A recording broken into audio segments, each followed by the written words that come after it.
Eva, hvað, eiginlega má segja, hvað gerist hérna hjá ykkur í dag? Það stóð skellur.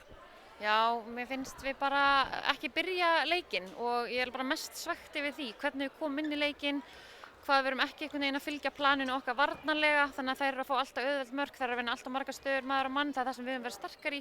Ég veit við höfum búin að byggja upp góðan varnarleik þar sem var erfitt að spila sig gegnum okkur.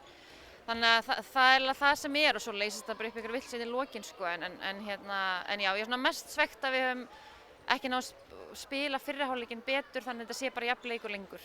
Af því að þið eru búin að fá okkur 17 mörk eftir bara fyrri hálfleik. Já, og það er bara allt of mikið, og miklu meira heldur en við höfum verið að fá á okkur bara í öðrum leikjum og þetta er ekki munun á liðunum og við þurfum bara aðeins að vera fúlar í kvöld og svo bara sem betur fer leikur aftur á mánudaginn.